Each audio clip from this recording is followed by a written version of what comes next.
My boyfriend said, "Ugh, you're so controlling, I can wear whatever I want before our family dinner." I said, "Absolutely." What he didn't expect was my response when we finally arrived at that restaurant. His confidence, that massive, shiny, in-your-face confidence, it just evaporated. It melted right off him when he realized what he'd done, and that, for the first time, I wasn't going to save him. Hello everyone. Thank you for being here with me today. Before I begin my story, I'd love to know which city you're joining us from. Please feel free to share in the comments. Now, let me take you into this story. I'm Meredith, by the way. I'm 27. And I learned this past year that sometimes, the best response to entitlement, that crazy, look at me entitlement, is just nothing. You just get out of the way. You step aside, let people make their choices, and then you let them live with the consequences. I'd been with Julian for about a year and a half. He's 25, and he works in fashion marketing. And I mean, he works in it. He lives it. That's how we met, actually. My friend was having her first little art show at a downtown gallery, and I went to support her. The place was full of these very serious, very quiet people, all wearing black. And then, there was Julian. He was like a peacock in a flock of crows. He was wearing this incredible, electric blue suit, perfectly tailored, with a bright yellow pocket square. He wasn't just at the party, he was the party. He was charming, he was funny, and he had this aura. This confidence that could fill a room. He walked right up to me, smiled, and said, "That painting is terrible, but your dress is fantastic." Hi, I'm Julian. I was hooked. For the first few months, it was amazing. I, who usually lived in jeans and sweaters, was suddenly going to gallery openings, to fashion week previews, to these exclusive little parties. He made life feel brighter. More exciting. I loved that about him. I really did. I thought, here's a man who knows who he is, who isn't afraid to be seen. But you know how it is. You date someone long enough, and the things you first loved they start to show their shadow. The shine wears off, and you see what's underneath. I started to notice that Julian didn't just like attention. He needed it. He craved it. It was like oxygen to him. And if the attention in a room wasn't on him, he would find a way to get it, to pull it toward him like a magnet. Every event, every single gathering, it didn't matter how big or small, it became his personal runway. It didn't matter what the occasion was. It was always, what is Julian wearing? And I'm not talking about just being the best dressed person in the room. I'm talking about being the most inappropriate person in the room, just so people would have to look at him. The first time it really bothered me was at my cousin's wedding. This was my cousin Sarah, a wonderful, sweet girl. It was a beautiful, traditional church wedding.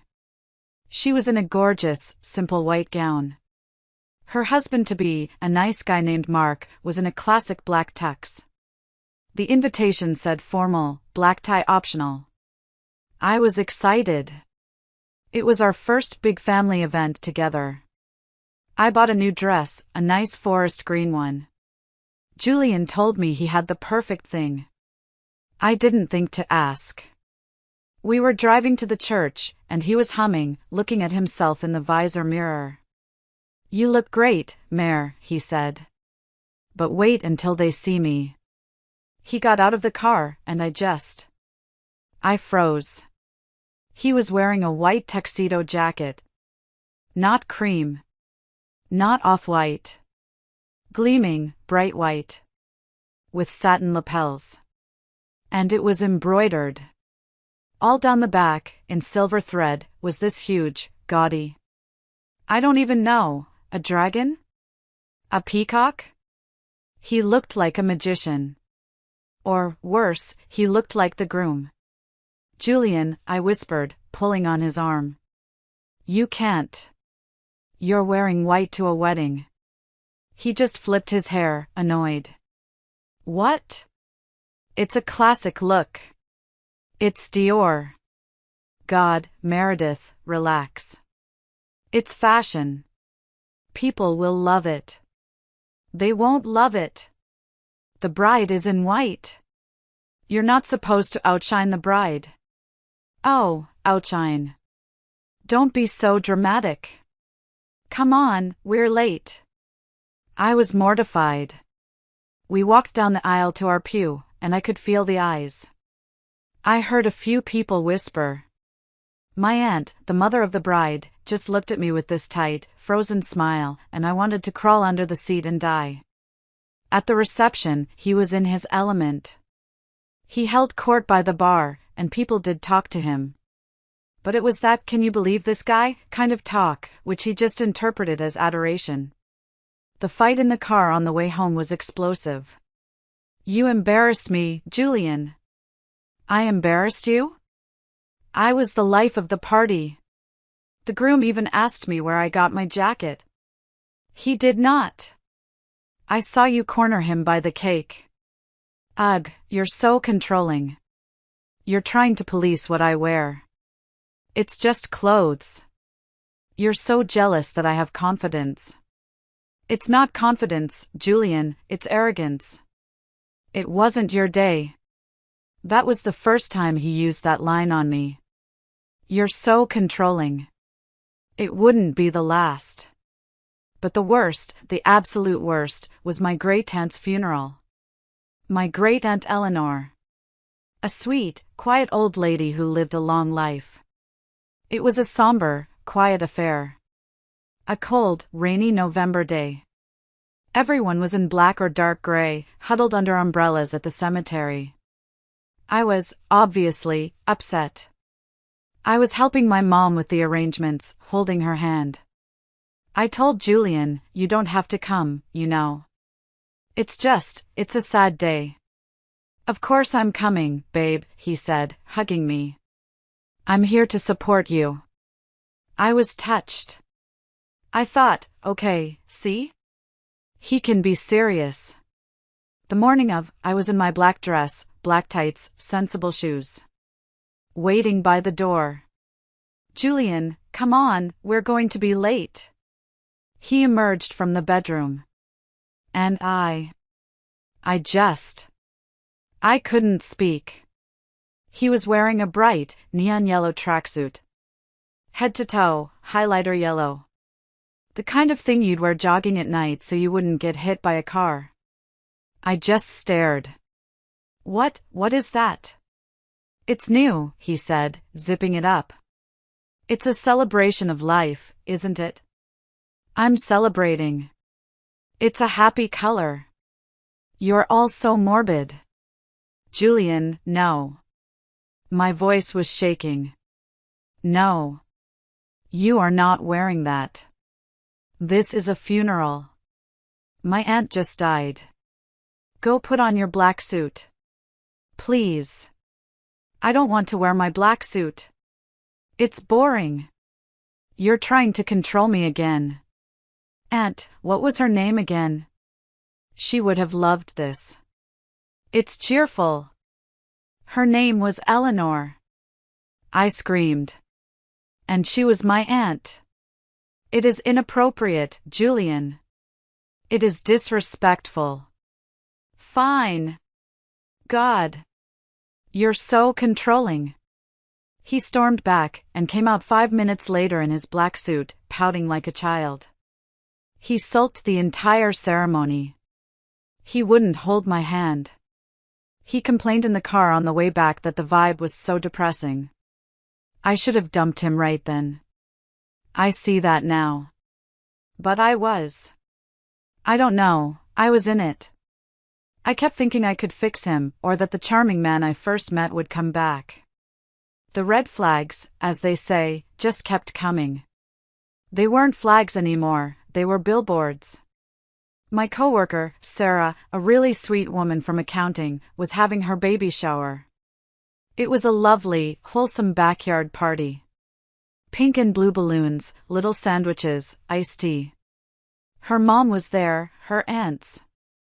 Very low-key. Julian had promised to stop by with me for just a few minutes to show his face and drop off our gift. I was already there, chatting with my boss, when Julian arrived. Late. He walked right through the yard, past all these women and their husbands, wearing a see-through black mesh top. A mesh top. And these tiny, tiny athletic shorts that left nothing to the imagination. He called it athleisure chic. The party just stopped. The conversations died. Sarah, who was 8 months pregnant and already emotional, just stared at him with her mouth open, holding her glass of punch. Julian, completely oblivious, just strode over, kissed her on the cheek, and said, "Congrats, babe. Love the theme. So provincial." I grabbed our gift, threw it on the table, grabbed him by the arm, and dragged him out of there. I made up some excuse about a family emergency, my face burning red. "What the hell was that, Meredith?" he hissed as soon as we were in the car.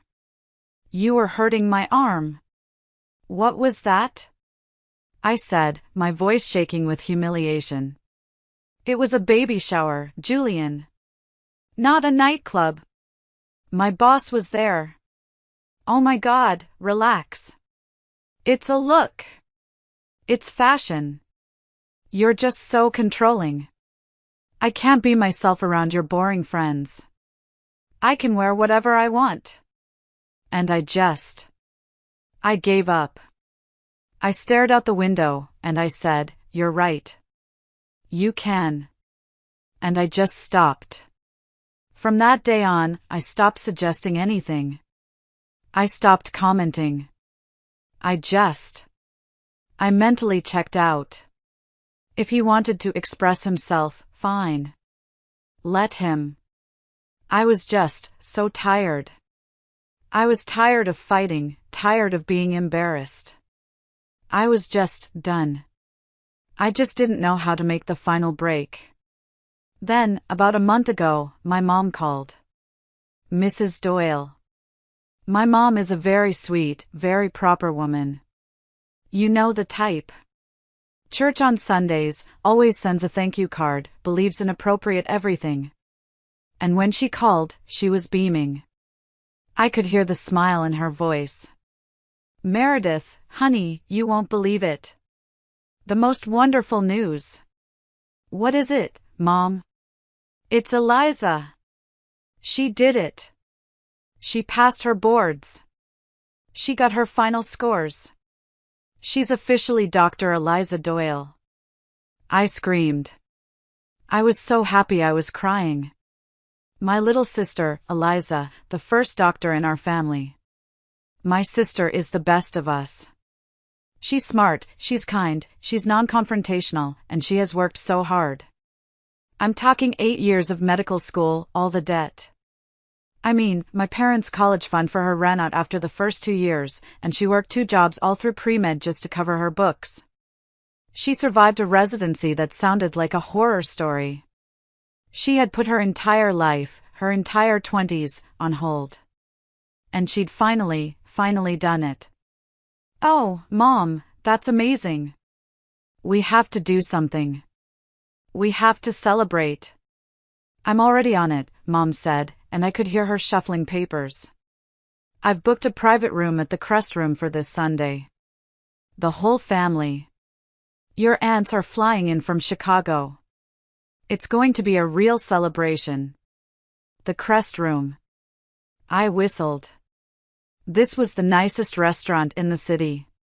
The kind of place with a dress code, and waiters who pull out your chair and crumble the bread onto a little silver plate. The kind of place you go for a major 50th anniversary, or when you get a massive promotion and a salary boost. "Mom, that's serious. That's expensive." "She deserves it," Mom said firmly. "After all that work, she deserves one perfect night. This is a special night for Eliza, Meredith. It's formal. I'm even buying a new dress. Your father is getting his good suit dry cleaned." And then, her voice tightened, just a little. "So, tell Julian, too. Formal. Please, please make sure he understands. We want this to be perfect. For Eliza. That little pause. Please make sure he understands. My mom knew. She'd been at that wedding. She'd heard, in horrified whispers, about the funeral. She knew. A cold little knot formed in my stomach. I'll tell him, Mom. Don't worry. Formal. Got it. We'll be there. I'm so proud of her. We hung up, and I just sat there for a minute. This was not my night. This was not my mom's night. This was Eliza's night. And I swore I would not let Julian ruin it. I waited until that evening. I was determined to handle this differently. No yelling, no pleading. Just facts. Julian was on the couch, scrolling through his phone, probably looking at Italian menswear blogs. Hey, I said. I sat on the coffee table, right in his line of sight, to make sure he'd look at me. Hey, he said, not looking up. Got some amazing news. My mom called. Aha. Eliza passed her boards. She's officially a doctor. Oh. Cool. That's great. He double-tapped something on his phone. So, the whole family is going out to celebrate this Sunday. It's a really big deal. Mom booked a private room at the Crust Room. That got his attention. His head snapped up. The Crust Room? Seriously? Nice. I've been wanting to go there. Their wine list is supposed to be epic. His interest was only piqued by the status of the restaurant. Not by my sister's achievement. That should have told me everything. Yeah, I said, keeping my voice level. So, the whole family will be there. My aunts are flying in. And Mom was very clear, it's a formal event. The restaurant has a strict dress code. Your dad's wearing his good suit, Mom's buying a new dress. It's a very traditional, formal place. I laid it all out. Clear. Concise. No room for misunderstanding. He looked at me. And his face just soured. That familiar, pouty annoyance. God, Meredith. Why are you already starting? Starting what? I was genuinely confused. I'm just telling you what Mom said. You're telling me. You're already trying to control what I wear. Formal. Strict dress code. Traditional. I heard you. You're trying to put me in a box. Julian, it's not me. It's the restaurant. It's a fancy place. I'm just passing on the information so you know what to wear. I'm not a child, he snapped, standing up. I think I know how to dress for a nice restaurant. God, you're so controlling. You just want me to be boring, like your family. And in that moment, something in me didn't just snap. It turned to ice. All the fighting, all the pleading, all the embarrassment of the last year and a half, it just vanished. And all that was left was this cold, hard clarity. I looked at him, this beautiful, selfish man, and I was done. I stood up, too. And I smiled. A little, tight smile. You know what, Julian? You're absolutely right. He blinked, confused. He was geared up for a fight. I am? Yes. You're not a child. You're a 25-year-old man. And you're right, I'm not your mother, and I'm not going to control you. You know the dress code. It's formal. At the Crust Room. On Sunday. For Eliza. I'm sure you know exactly how to dress yourself. I went to the bedroom, leaving him standing there. Where are you going? He called after me, annoyed. To find something to wear for my sister's party. I called back. Whatever, he muttered, and I heard the sound of him sitting back on the couch and the tap-tap-tap of him scrolling on his phone again. I closed the bedroom door. And I just leaned against it. Okay, I whispered to myself. Okay. Let's see. Sunday arrived. I spent the afternoon getting ready, but it was different. For the first time before a big event, I wasn't nervous. I wasn't a ball of anxiety. I wasn't running back and forth, gently suggesting shirt options to Julian. I wasn't trying to pre-manage his ego or his outfit. I was just calm. I took a long bath. I put on music. I did my hair, taking my time. I put on my best dress, a simple, elegant navy blue sheath dress. Classic pearls. Simple nude heels. I looked appropriate. I looked classic. I looked like a woman going to celebrate her sister at a nice restaurant. I felt good. I felt proud of Eliza. I was excited to see my aunts. I was finishing my makeup, just putting on lipstick, when the bedroom door opened and Julian emerged. And wow. I had to put my lipstick down because my hand was shaking. He was wearing a jumpsuit. A full-body jumpsuit. Made of metallic, silver, sequined fabric. It was skin-tight. It looked like something an astronaut would wear if that astronaut was going to a disco on the moon. It glittered under the lights. It was short. It was a full-length jumpsuit, but it was so tight it was riding up everywhere. And the neckline, the neckline. It was unzipped. Plunged. Almost to his navel. It was showing off his entire, smooth chest, which he'd apparently oiled. He paired this creation with a pair of snakeskin-patterned, high-heeled boots. Boots that added a good 3 inches to his height. His makeup was in full force. We're talking guyliner so thick he looked like a raccoon, silver glitter on his cheekbones, and his hair was slicked back so tightly it looked painful. He looked, and I am not exaggerating, like he was heading to a music video shoot. Or a New Year's Eve party in 1978. He did not look like he was going to a formal family dinner at the Crust Room. He struck a pose in the doorway, one hand on his hip, pouting his lips. "Ready?" he asked, grabbing his tiny, ridiculous silver clutch. The old Meredith would have gasped. She would have burst into tears. She would have said, "Julian, absolutely not. Go change. This is for Eliza. This is formal. You're ruining everything." We would have had a screaming match. We would have been an hour late.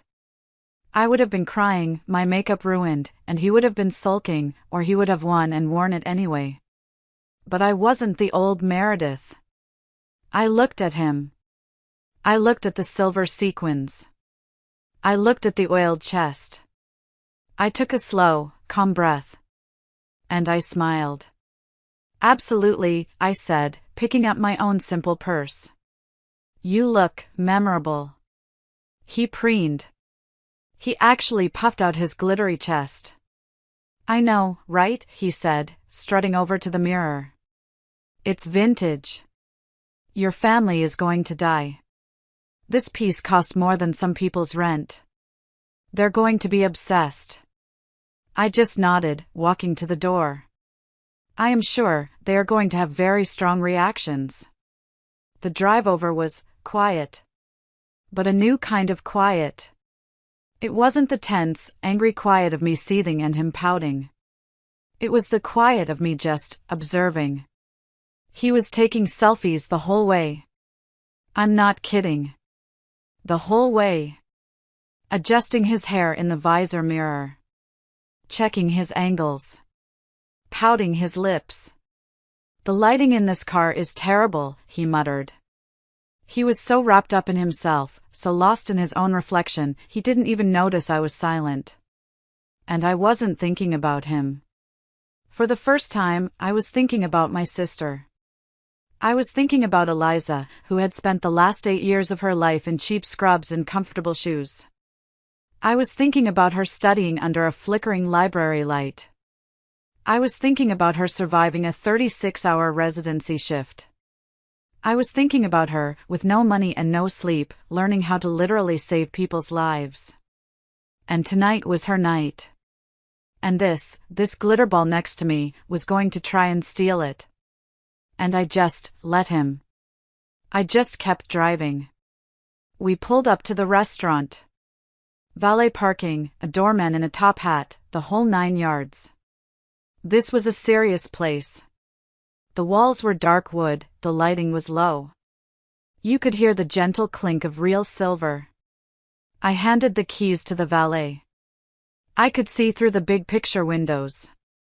Our family was already there, gathered at a long table in a private alcove.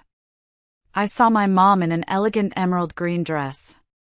My dad, looking proud in his good dark suit. And I saw Eliza. My sister. She was wearing a beautiful, deep burgundy cocktail dress, her hair was blown out, and she just looked happy. She looked accomplished. She looked like a doctor. I felt a surge of love for her. I held the door for Julian.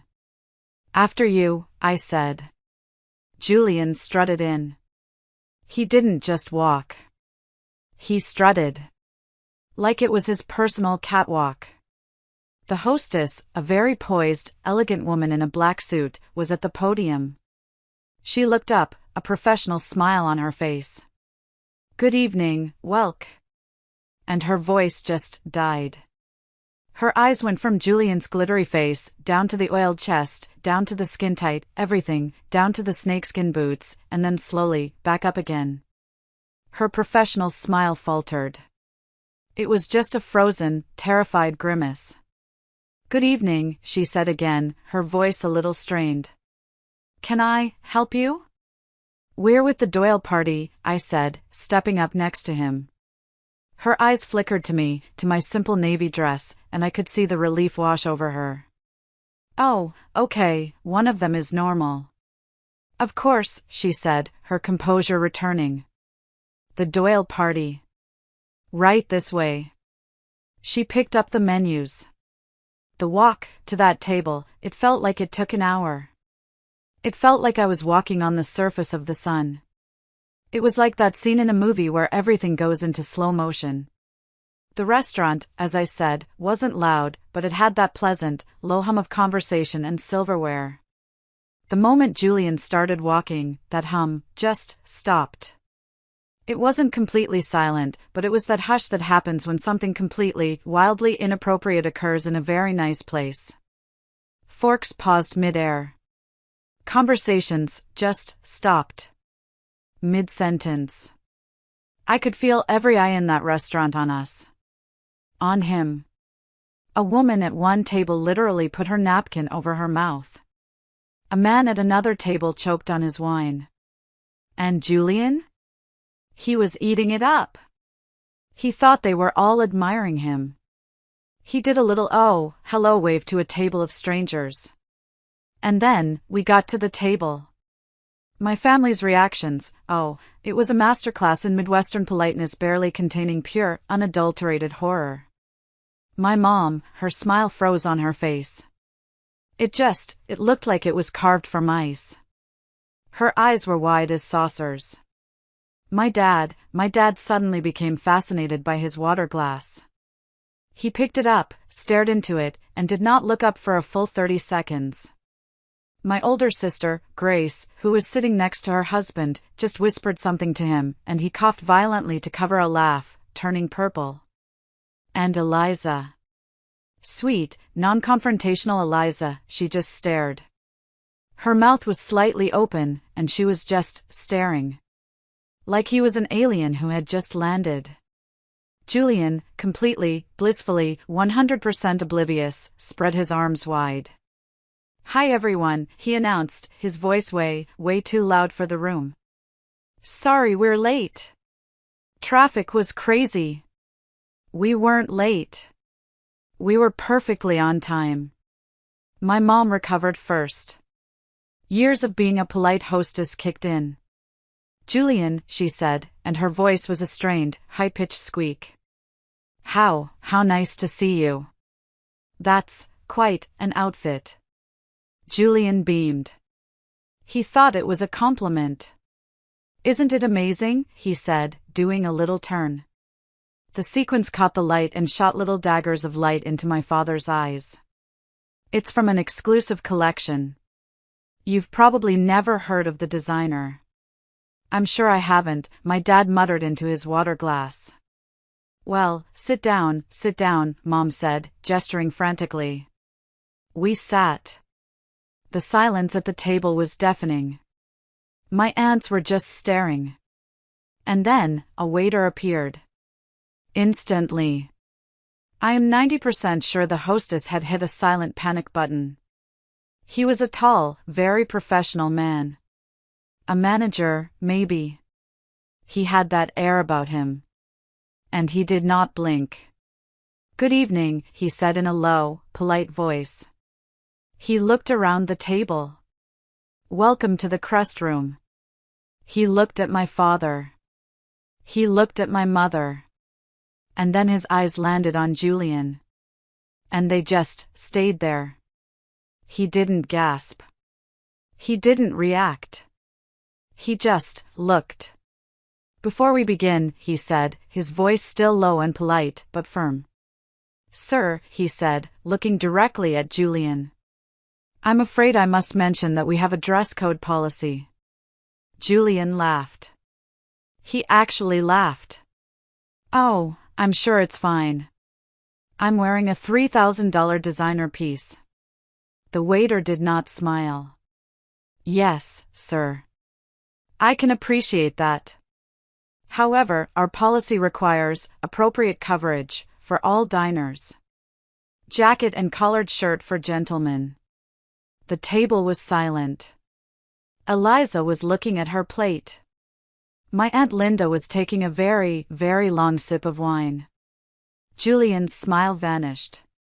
Are you serious? His voice went up an octave. You're telling me what to wear? This is discrimination. This is a designer outfit. Not at all, sir, the waiter said, unruffled. It is simply our restaurant's policy. We would be happy to provide a wrap for you. Or perhaps a loaner jacket? A wrap? Julian shrieked. A wrap? Like some gross, communal shawl? I am not wearing some gross communal shawl. Do you know who I am? The waiter just looked at him. You are a guest, sir. And these are our rules. If you cannot comply, I'm afraid I'll have to ask you to leave. This was it. The moment. Julian's head whipped around to face me. His eyes were blazing.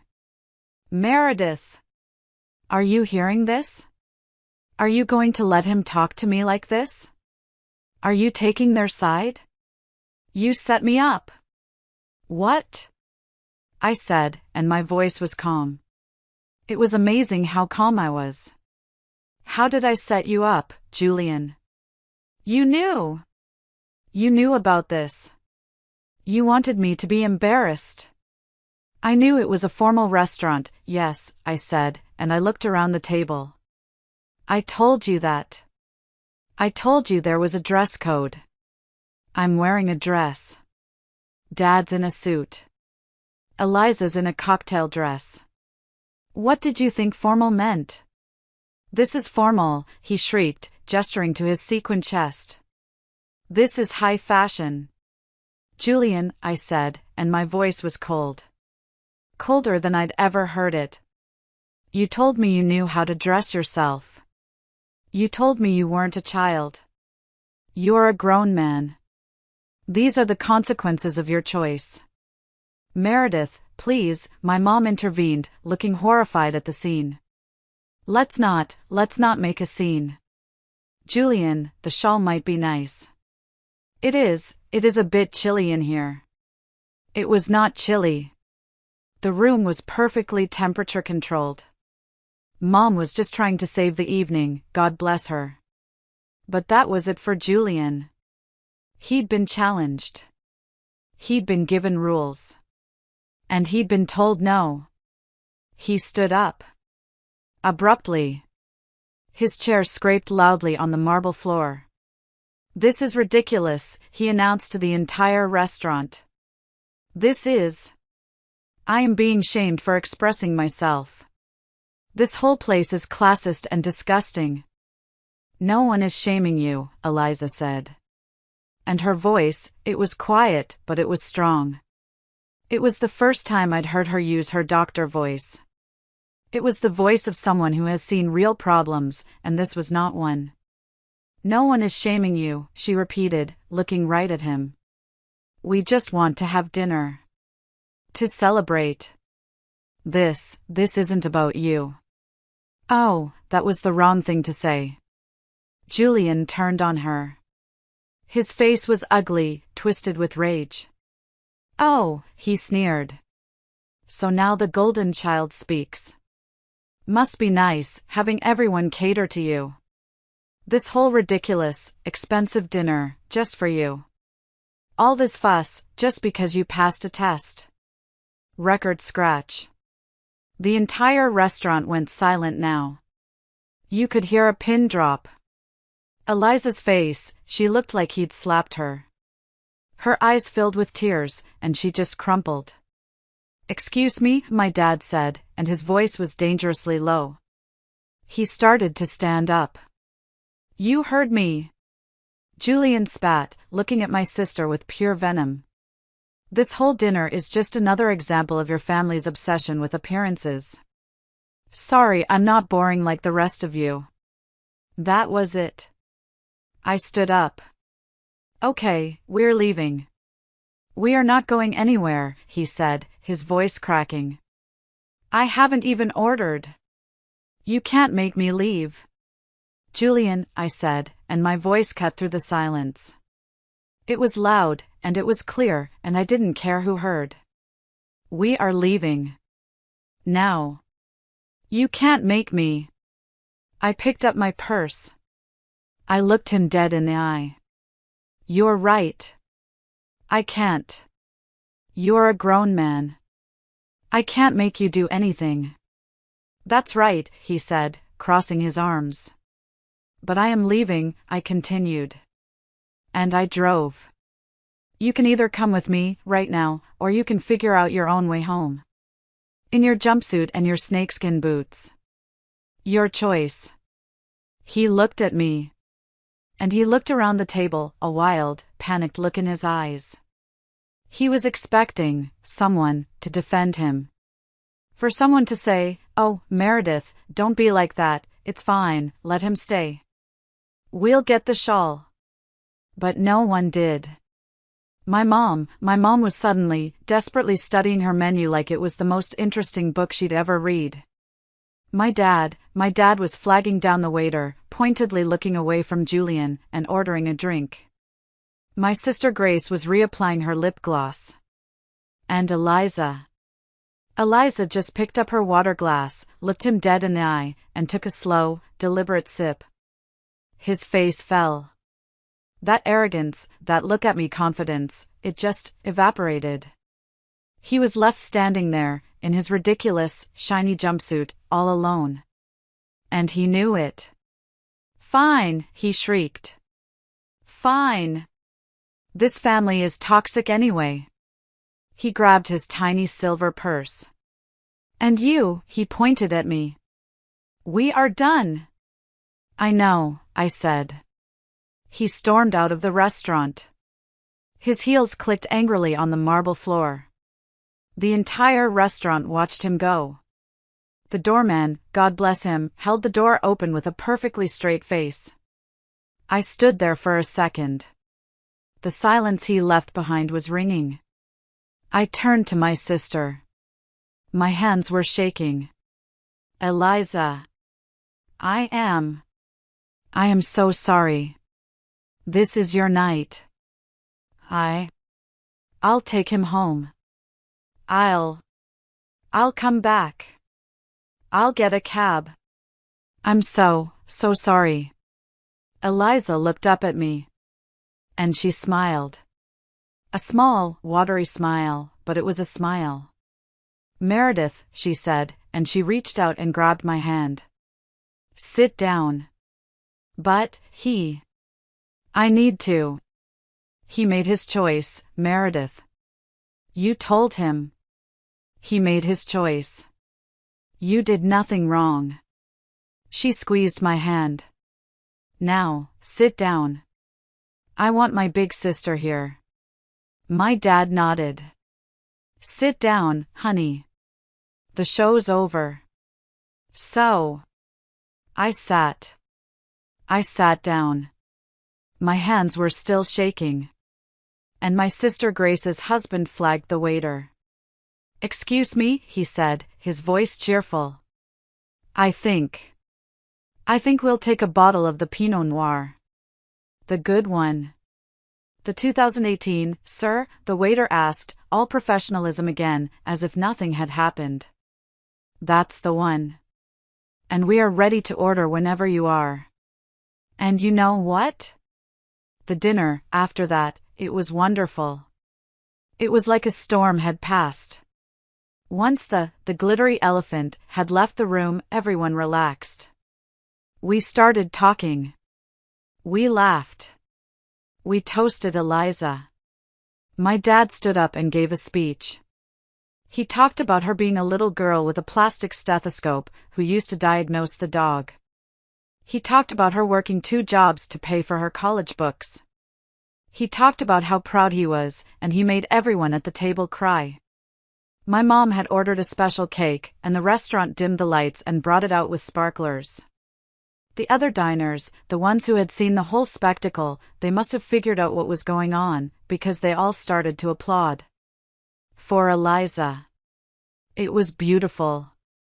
It was her night. My phone buzzed in my purse. Over and over. Text after text. A call. Another text. I didn't look at it. I just ignored it. I talked to my aunts about their trip. I ate my very expensive, very delicious steak. I celebrated my sister. I finally got home around 11. I was braced for a fight. I was sure he'd be there, pacing, ready to scream at me. I walked into my apartment, and it was empty. His key was on the counter. Next to it was a note, scribbled on the back of a receipt. At Kian's.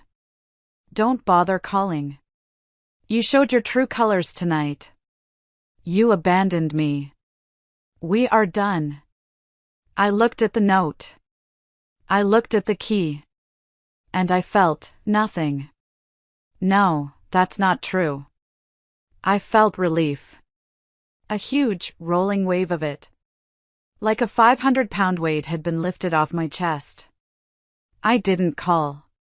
I took off my heels, made a cup of tea, and slept for 10 solid hours. The next morning, Monday, the text started again. I woke up to a barrage. I cannot believe you abandoned me like that. My friends are horrified.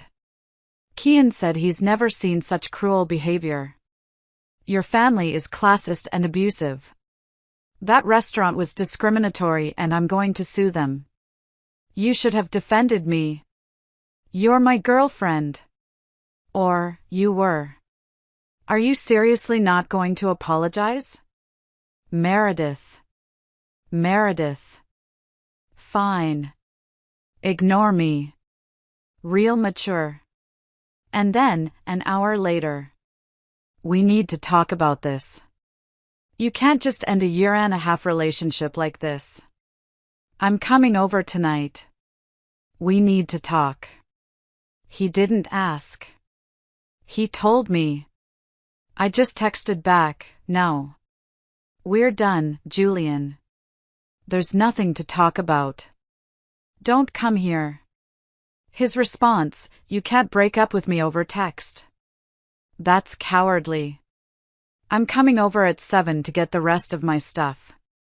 He didn't really have much stuff there. A toothbrush, some outrageously expensive face cream, a few shirts.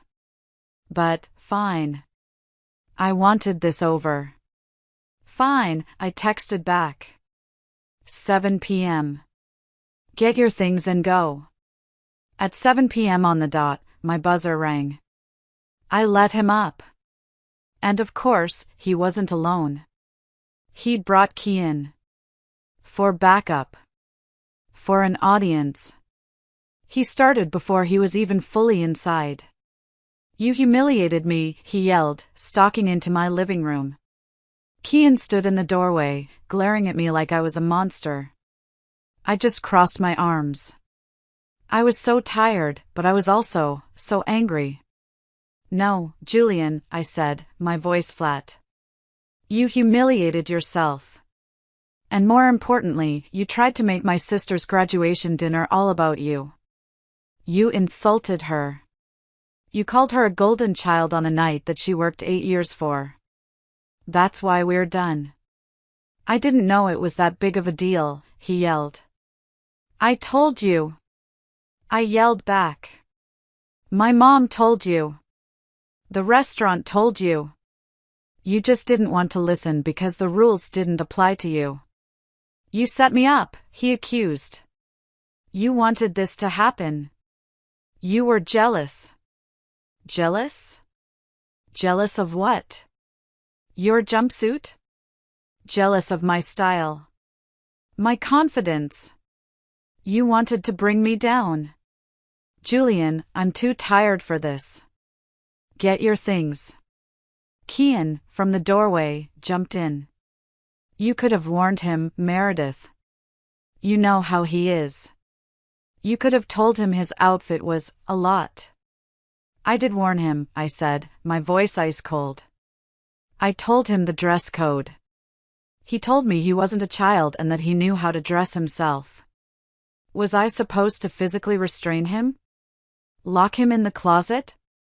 He's a grown man. That's not the same. Julian was rage-crying now, big, ugly, crocodile tears. It's exactly the same. Formal and dress code are standard things adults understand, Julian. I wanted to celebrate my sister. You wanted attention. You got it. I'm done. We are over. He stared at me, his mouth open. You're really doing this? After everything? Yes. Get your things and go. You are going to regret this, Meredith. You'll never find anyone who dresses as well as me. Or who is as exciting as me. Okay, I said. He blinked. The tears stopped. Okay? That's it? Okay? Yeah. Okay. What do you want me to say? You made everything about you. You insulted my family. You called my sister the golden child at her own graduation dinner, and now you're in my apartment yelling at me with your little friend. Yeah. Okay. We're done. Get your stuff. He grabbed his things, his $200 face cream, his silk shirt, his toothbrush. He threw them in his bag while Kian glared at me from the doorway. As they were leaving, Kian turned and said, he deserves so much better than you. I just smiled. Probably.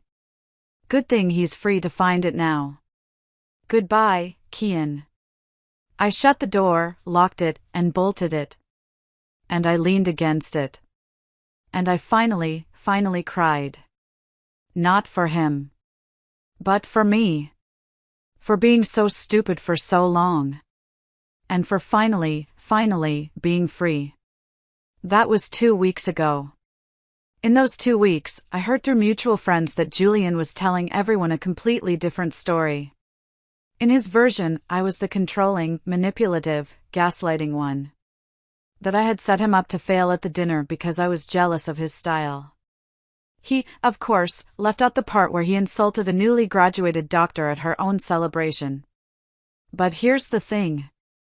I didn't care. I really didn't. The people who matter, my family, my real friends, they knew the truth. My sister Eliza texted me the next day. Thank you for handling that so well.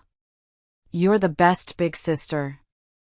Also, Mom wants to know if you're bringing anyone to Thanksgiving. Someone who understands the phrase appropriate attire preferred. Haha. My mom called, too. Meredith, honey, I'm so proud of how you handled that. You were so strong. Though next time, maybe check his outfit before you leave the house. There won't be a next time, Mom. At least, not with him. Good, she said, and the relief in her voice was palpable. I thought I was done with this story. I really did. I blocked Julian on everything. Phone, Instagram, all of it.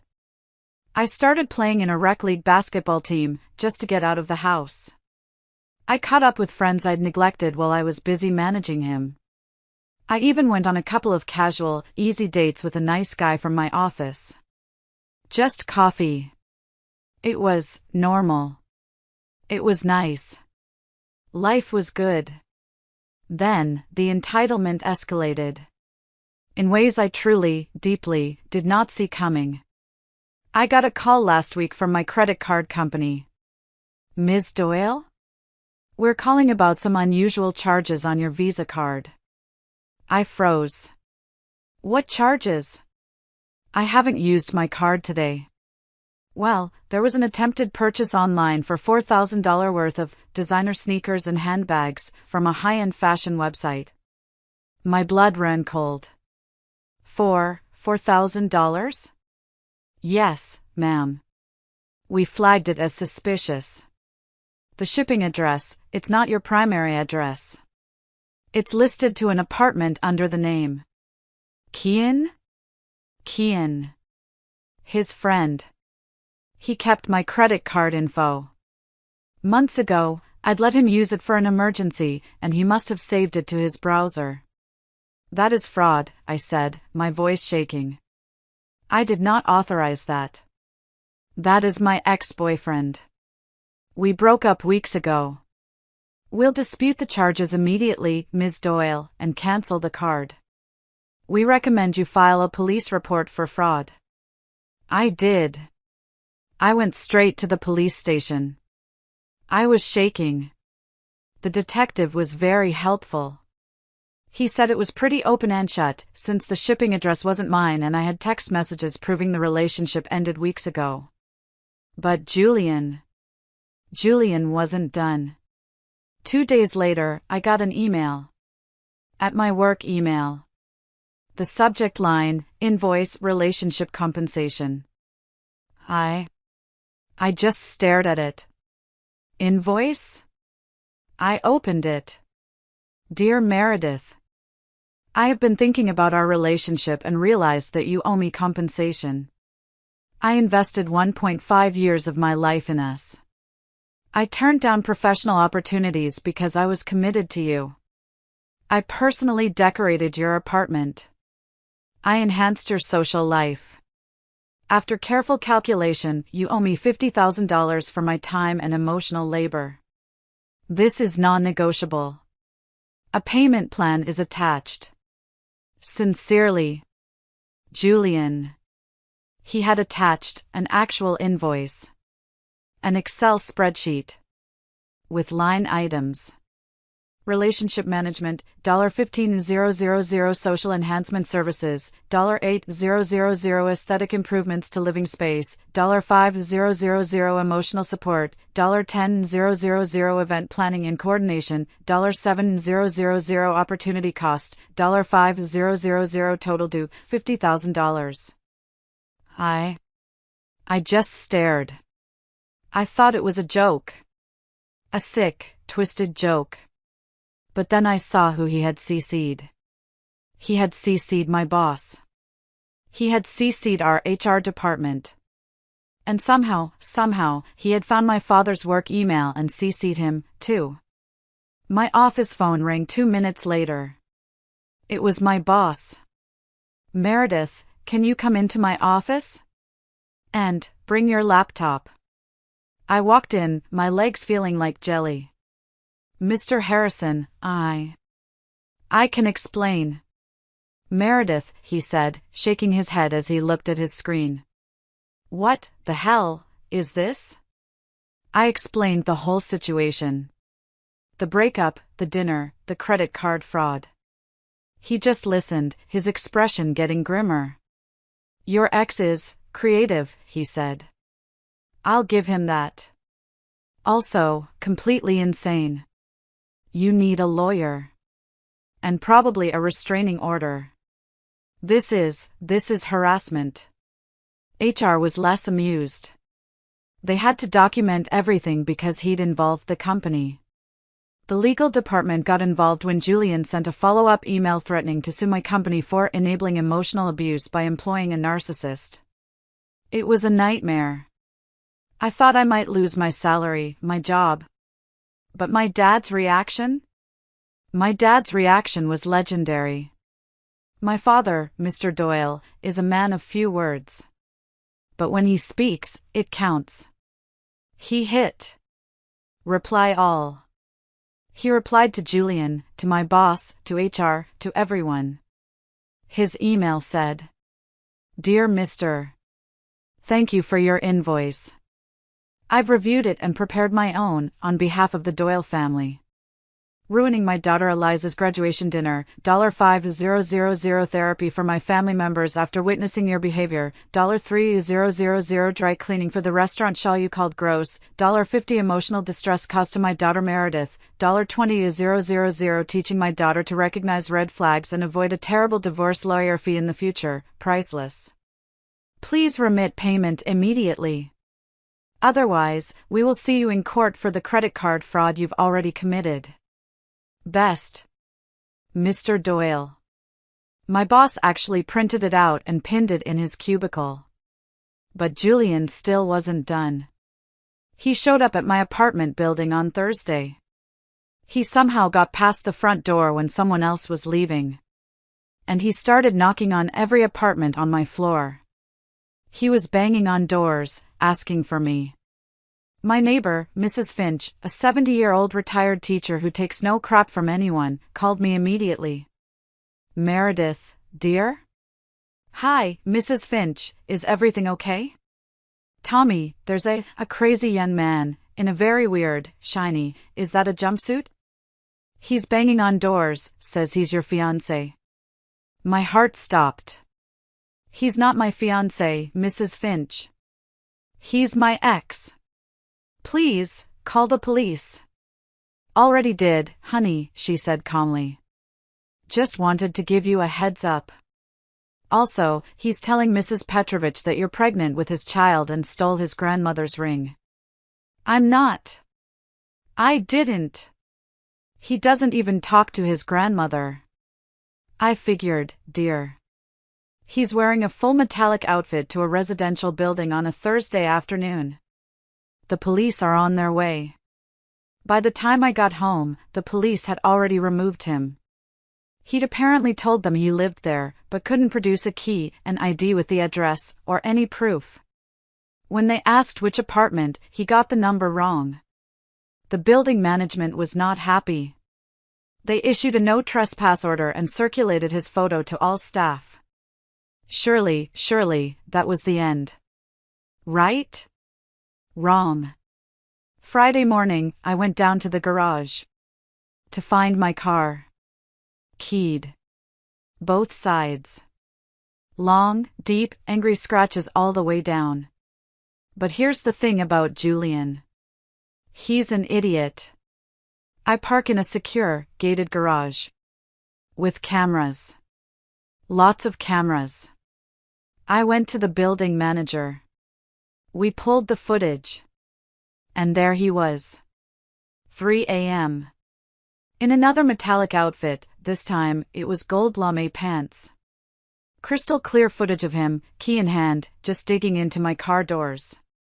How'd he get in? He still had the garage clicker I'd given him months ago. This time, the police were very interested. We had credit card fraud. Harassment at my workplace. Trespassing. And now, felony vandalism. The detective sat me down. Ms. Doyle, I'm going to be straight with you. This is escalating. You need a restraining order. Yesterday. I filed that afternoon. I hired a lawyer friend to help. An emergency order was granted immediately based on the mountain of evidence. The police report, the emails, the trespassing report, the crystal clear vandalism footage. A court date was set for a permanent order. But the universe has a sense of humor. Guess who was at the courthouse at the same time I was, fighting a ticket for parking in a handicapped space? Yep. He saw me. Across the lobby. With my lawyer. And he immediately started screaming. She's harassing me. She's stalking me. Get her away from me. Harassment. In a courthouse. With about 20 police officers present. It did not go well for him. He was immediately cited for contempt after that little meltdown. My lawyer met his lawyer in the hallway. Your client willing to drop the fraud and vandalism charges if mine agrees to the restraining order without contest? My lawyer just laughed. Absolutely not. He committed felony fraud. He damaged her vehicle. He's harassing her workplace. We're pursuing everything. See you at the hearing. The permanent restraining order hearing was yesterday. And Julian showed up. I kid you not, in a metallic gold pantsuit. Like he was going for a complete metallic outfit collection. The judge was a wonderful, no-nonsense woman. She reviewed the evidence. The $4,000 fraudulent charges. The $50,000 invoice emailed to my boss. The trespassing report from Mrs. Finch. The crystal clear video of him keying my car. The contempt citation from his hallway screaming match. It took her about 5 minutes. Mister, she said. Do you have anything to say for yourself? And Julian, bless his heart, he tried to argue. He stood up, in his gold suit, and said, Your Honor, I am the real victim here. She is the abuser. She emotionally manipulated me for years. She set me up. The judge actually paused, putting down her glasses. Set you up? Set you up for what? For the dinner. She set me up to fail. She knew I would be embarrassed. The judge just stared at him. Let me get this straight. You are arguing that the plaintiff abused you by not telling you how to dress? Yes, he said, like he'd made a brilliant point. The judge looked at him. She looked at me. She looked back at him.